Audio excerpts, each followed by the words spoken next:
ఓం ఓం ఓం శ్రీ గురుభ్యో నమః. హరి ఓం.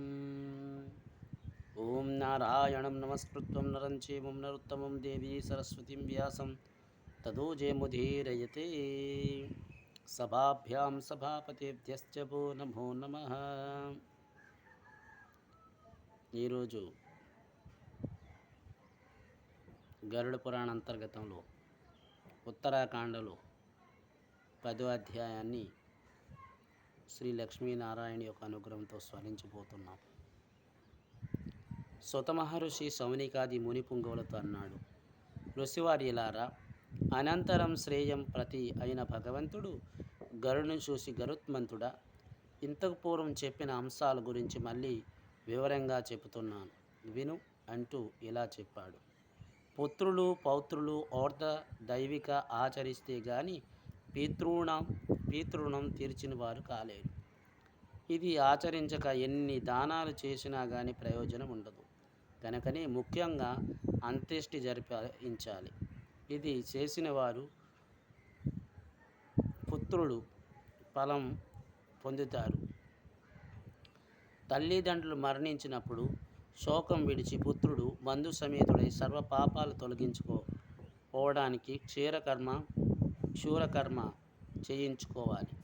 అలా చేయించుకునేవాడు తల్లిదండ్రులు సంసార సాగరం నుంచి జయజాలడు. కనుకనే ఈ క్రియ ఆచరించి ధవళ వస్త్రధారి కావాలి. అంటే ముఖ్యంగా గడ్డం గీసుకొని తెల్ల వస్త్రాలు అంటే తెల్ల బట్టలు కట్టుకొని కార్యము ప్రారంభించాలి. అప్పటికప్పుడు తెచ్చిన జలంతో శవాన్ని స్నానం చేయించాలి. పుష్పాలు గంధము గంగా ఉన్న అలంకరించి కొత్త వస్త్రాలు కప్పాలి. అపసవ్యంగా జాంద్యం సంకల్పం చెప్పడం, పేతగోత్ర నామోచ్చరణ జరగాలి. మరణస్థలను సదా దక్షిణంగా పిండం ఉంచాలి. ముఖ్యమైన వారు శవ ప్రదక్షిణం జరిపించాక బంధు సహితుడై పుత్రుడు భూభారం వహించాలి. అలా ఏ పుత్రుడు చేసి శ్మశానికి తండ్రిని తీసుకుని వెళ్తాడో అతడు ప్రతిపాదం అశ్వమేధ ఫలం దక్కుతుంది. బాల్యంలో తండ్రిని వివిధ చేష్టల వలన ఎక్కి తొక్కి పీడించడం జరుగుతుంది. కనుకనే లాలింపబడిన వయస్సులో పుత్రుడు ఇలా చేసినట్లు రుణం శ్మశానానికి తండ్రిని మోయడం ద్వారా తీరుతుంది. దారిలో పిశాచుల కోసం ఒక చోటు ప్రేత గోత్రనామాలు ఉచ్చరించి పిండ ప్రదానం చేయాలి. లేకపోతే శవం దహనానికి అయోగ్యంగా మారుతుంది. ఈ విధి నంతటిని శ్లోకం ఇవ్వబడింది. శవానికి పేర్చద చేతిలో చందనం, తులసి, రావి మధువు కర్రలు ఉంచాలి. చితి మీదకు శవాన్ని ఎక్కించగా శవం 2 చేతుల్లో 2 పిండాలు ప్రేతనామంతో ఇవ్వాలి. చితి మీద ఉంచినది మొదలు నపిండకరణ వరకు ప్రేతాత్మ ఉంటుంది. మొత్తం 5 పిండాలు వేసి తృణంలో అగ్ని గ్రహించి పుత్రుడు చితి అందు అగ్ని ఉంచాలి. ధనిష్ట పంచములో దహనం కూడదు. అప్పుడు మరణించిన వారికి సుగతి, దహనం వల్ల సద్గతి కలుగును. ధనిష్ట మొదలైన రేవతి 5 నక్షత్రాలు. ఒకవేళ ఈ ధనిష్ట పంచముల మరణం తటయిస్తే దానికి చేయవలసిన విధి ఒకటి ఉంది. ఇది పురోహితుల నిమిత్తమే చెప్పబడింది. మరణించిన అతను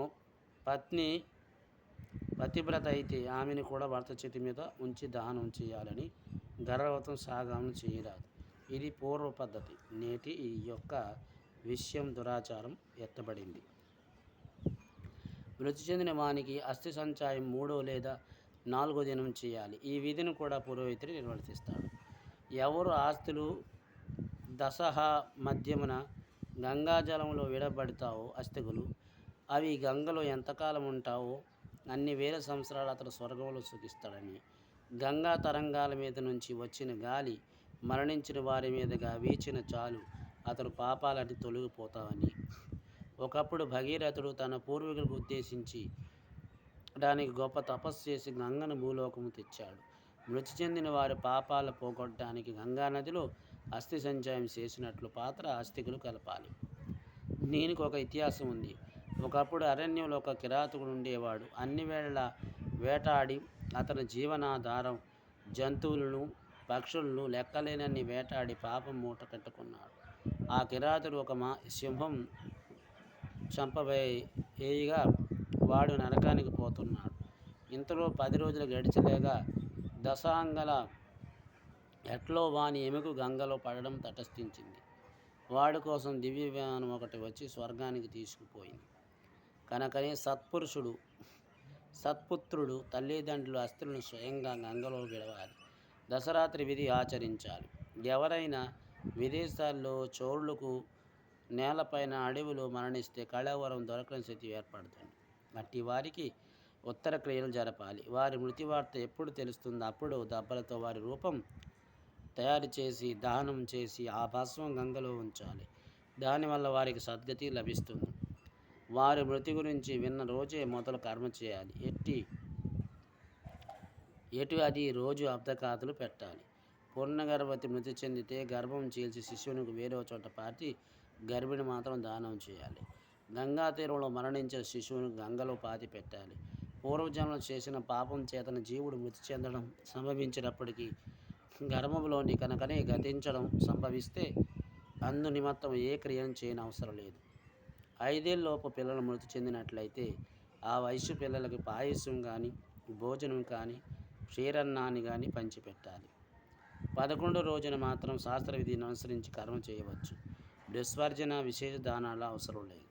గతించిన వాడు బాలుడైనా యవ్వనవంతుడైనా వృద్ధుడైనా ఉదకుంభ దానం మాత్రం తప్పకుండా చేయాలి. 3 లోపు పిల్లలు మృతి చెందితే ఆ బిడ్డను భూమిలో పూడ్చాలి. 24వ మాసంలో నుండి 25వ మాసం పుట్టిన తర్వాత గతించిన బిడ్డను దహనం చేయవలనని, పుట్టిన 6వ మాసాల వరకు శిశువుని, 3 సంవత్సరాల వరకు బాలుడిని, 6 ఏళ్ల వరకు కుమారుని వ్యవహరించాలని శాస్త్రం చెప్తుంది. 5 ఏళ్ల నుండి ఉపోబితుడైనా లేక గాని మృతి చెందినట్లయితే వాని గురించి విశేష మంత్రాలు చెప్పక 10 దినముల పిండములు మాత్రమే వేయవలనని, అట్లా గతించిన వారికి లోక వ్యవహారములను తల్లిదండ్రులు, స్నేహితులు, విషయాలిచ్చి మొదలైన వారు కొంచెము గుడి చేత కర్మ కూడా కొంచెంగా చేయాలి. 5 ఏళ్ళు 12 ఏళ్ళ లోపల కానీ 12 ఏళ్ళు నిండగానే మృతి చెందినట్లయితే బృహస్వార్జన మొదలైన చేయవలను. నపిండకరణ మాత్రం తగదు. పాలు బెల్లం మొదలైన వారు చేర్చి పిండం వేయవలనని, ఘటము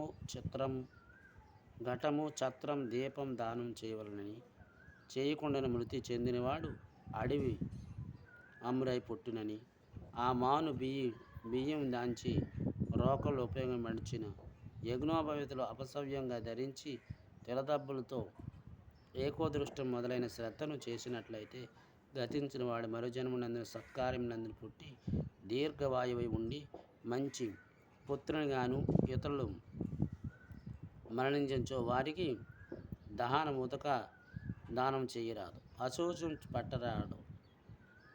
యుతులకు దండమును పట్టించి నారాయణ స్వరూపంగా చున్నారు కావున వారికి ప్రేతత్వం లేదు. వారిని గంగా మున్నింగిన నదులందు విడవలను. అట్టి నదులు లేనిచో పాతి పెట్టవలను. వారికి తీర్థశ్రద్ధం గ్రయాశ్రద్ధం ముని వాని భక్తితో చేయవచ్చు. పక్షిరాజ మృతి చెందిన వానికి సంవత్సరమిక చేస్తారు. అప్పుడు నపిండకరణ విధి నిర్వర్తించాలి. ఆ వంశంలో అతడుకు అంతఃపూర్వం మరణించిన వారు పిండాలతో సంయోగం చేయవలసి ఉంటుంది. అలా చేయడం వల్ల మరణించిన జీవుడు ప్రేతాత్మ వీడి పితృదేవతలు కలుస్తాడు. అంతేకాదు జీవుడు మృతి చెందిన 12వ దినమున త్రయపక్షమని 6వ నెలలో కూడా నపిండకరణ చేయవచ్చు అనేది సమ్మతం. నపిండకరణ కాల ఔచిత్యం.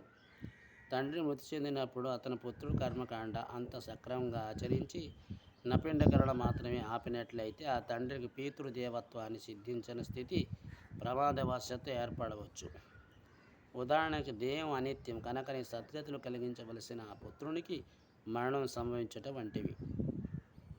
మరొక విషయం, నపిండకరణం చేయకుండా ఆ ఇంట శుభకార్యాలు ఏవి చేయరాదు. దీనికి కారణం ఈ విధి పూర్తయ్యే వరకు మృతుడు ప్రేతరూపమై ఉంటాడు కనుకనే కర్తకు అశోచం తీరదు. ఈ కారణం వల్లనే నపిండకరణ విధి ముగియంత వరకు సన్యాసులకు భిక్ష సైతం వెయ్యరాదు. ఈ అవాంతరాలను అధిగమించడానికి సంవత్సరం వరకు ఈ కర్మ నిలిపిజేయి ఉంచాక 12వ దినమున కానీ వీలు కుదరదని పక్షమున త్రైపక్షం లేదా 6 నెలలకు నిర్వర్తించవచ్చు. స్త్రీ విషయంకి వచ్చినట్లయితే, స్త్రీ మృతి చెందినప్పుడు ఆమె భర్త విధి ప్రకారంగా తన గోత్రరీత్యా కర్మ చేయాలి. కుమారుడు లేనప్పుడు ఆమె తండ్రి గోత్రం ఆమెకి వర్తిస్తుందని గమనించాలి. కర్మ చేయదగిన వారు ఎవరు? తండ్రికి పుత్రుడు కర్మ చేయడం శాస్త్రసమ్మతమైన విషయమే. అయితే పుత్రుడు లేనప్పుడు మృతి చెందిన వారిని చివరి సోదరుడు, పెద్ద సోదరుడు కర్మకాండ నిర్వర్తించవచ్చు. వారిలో ఒకరైన లేని పక్షంలో ఆ సోదరులు సంతానము ఈ విధి నిర్వర్తించవచ్చు. గతించిన వారిని సోదరులు విడివిడిగా జీవిస్తున్నప్పుడు, మృతి చెందిన వారికి పుత్ర సంతానం లేనప్పుడు ఆ విధి నిర్వహణలో భార్య చేపట్టవచ్చు. మరణించిన వారికి పైగా చెప్పబడిన వారు ఎవరు లేకపోతే దాయాదులు కర్మ నిర్వర్తించవచ్చు. దురదృష్టవశాత్తు వారు కూడా లేనప్పుడు శిష్యునికి ఆ అధికారం ఇవ్వబడింది. ఇందులో కూడా ఒక ధర్మ సూక్ష్మం ఉంది. ఒక తండ్రికి 4-5 సోదరులుండి వారిలో ఒక్కరికి మాత్రమే పుత్ర సంతానం ఉన్నప్పుడు ఆ పుత్రుడే యావత్మంది సంతానం పరిగణింపబడుతుంది. అలాగే ఒకరికి 4-5 భార్యలుండి వారిలో ఒక్కరు పుత్ర సంతానం ఉంటే ఆ కుటుంబం అంతటికి అతడే సంతానంగా పరిగణింపబడుతుంది. ఉపనయనాది కర్మలు జరగకుండా పుత్ర సంతానం ఉన్నప్పటికీ భర్త కంటే భార్య ముందుగా గతించినప్పుడు ఆమెకి భర్త కర్మకాండ నిర్వర్తించాలి. నపిండకరణ శ్రద్ధగా జరిపేక కేవలం గతించిన వారికి మాత్రమే శ్రద్ధం చేయడం తగదు. అప్పటి నుంచి వర్గత్రయానికి అంటే పితరులు, పితామహాలు, అలాగే పితామహుడు అనగా తండ్రి, తండ్రికి తండ్రి, తాతకు తండ్రి లేక ముత్తాత అనే అర్థం శ్రద్ధ విధి నిర్వర్తించాలి. ఎప్పుడైతే నపిండకరణ జరుగుతుందో అప్పటి నుంచి మృతి పొందినవాడు పితృవర్గత్రయంలో చేరినట్లు.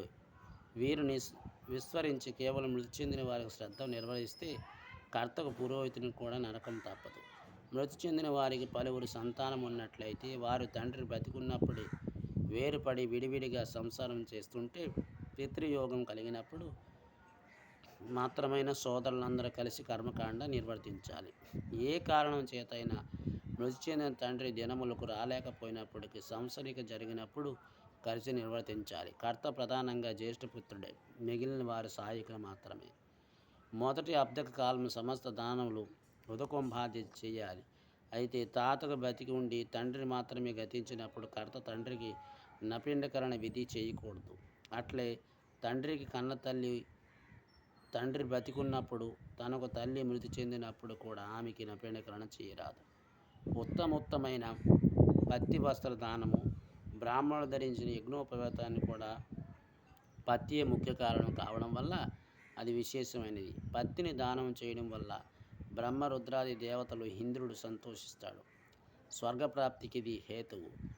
అవశ్యాం భవే భవానాం ప్రీతికార భవేద్వత్ తదా దుఃఖీర్వయోజోజ మరళామా యదుష్టర. దుఃఖం నుంచి విముక్తి పొందడానికి లేక అసలు దుఃఖాలేవి లేకుండా ఉంచే శక్తిగా పూర్వకాలంలో నలమహారాజుకి, శ్రీరామునికి, ధర్మరాజుకుండి ఉంటే వారు ఆ దుఃఖాలు అనుభవించుకొని ఉండేవారు కాదు. వైజస్యమే దుఃఖేచాం విచారం పరిసిద్ధ్యతి అజ్ఞానం ప్రవాయ శోకం భక్తి కుర్యత్వదేశుత.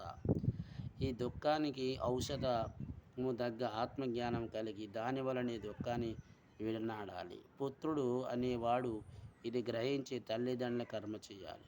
ఇక ఇతర దానాలు ఏవి చేసినా సామాన్యమైన బ్రాహ్మణులకు ఇవ్వకూడదు. వేద విధులైన వారికి నిష్ఠాపరిష్ఠులకు మాత్రం ఇవ్వాలి. కొందరు దానాల బంధువులకు పిలుస్తుంటారు, కానీ అది సరికాదు. అభిమానం వలన, బంధుప్రీతి వలన ఇస్తే అది దానం అనిపించుకోదు. అలాగే స్త్రీలకు ఇచ్చిన దానంగా పరిగణించదు. భగవద్ధ్యాన ఫలితం. మరణం ఆసన్నమైనదని గ్రహించేవాడు భగవద్ధ్యానం చేస్తూ గడపడం ఉత్తమం. అట్టివారు నాకు అత్యంత ప్రీతిపాత్రులవుతారని. మరణ సమయానికి పుత్రుడు దగ్గర ఉండాలి. భక్తి శ్రద్ధలతో ఆ పుత్రుడు తండ్రికి జరగవలసిన సంస్కారాలన్నీ కూడా యథావిధంగా గ్రహించి ఉండాలి. శ్రద్ధాభక్తులతో పితృకార్యం చేస్తూ గయాక్షేత్రంలో చేసినంత అది ఫలితమిస్తుంది. శ్మశానే నలః దగ్ధే శిరాపరిత్యక్తో బంధవై ఇదం నిరామిధం క్షీరమాతృస్నేమితం పిబు. ఈ విధంగా ప్రార్థించిన ప్రార్థన మంత్రం కింద ఇవ్వబడింది. శ్రాద్ధం చేశాక స్నానం చేసి ఇంటికి వెళ్ళి గోవుకు మేత వేసి ఆ తర్వాత కర్తభోజనం చేయాలి.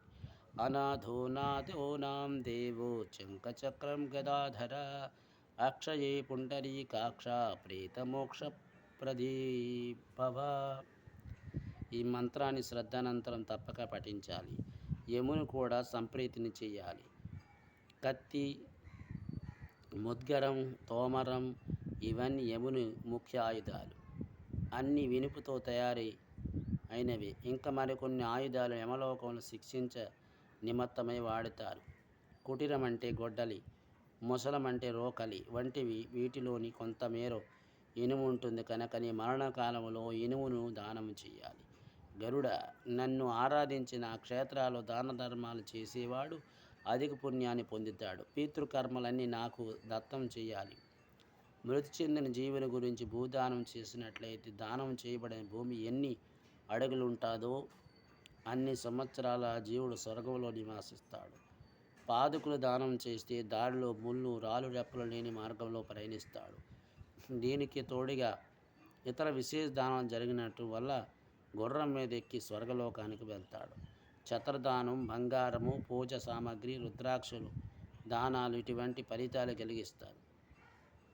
నీడ కలిగిన మార్గంలో వర్షబాధ నుంచి కాపాడే మార్గంలో ఛత్రం అంటే గొడుగు దానం వల్ల జీవుడు వెళ్ళగలుగుతాడు. దీపదానం ప్రశస్తం. మరణించిన రోజు మొదలై సంవత్సరం పాటు ప్రతిరోజు క్రమం తప్పకుండా మృతి చెందిన వాని నిమిత్తమై దీపారాధన చేయడం వల్ల జీవికి చీకటి మార్గం ప్రయాణం ఇంచవలసిన దుర్గతి ఏర్పడదు.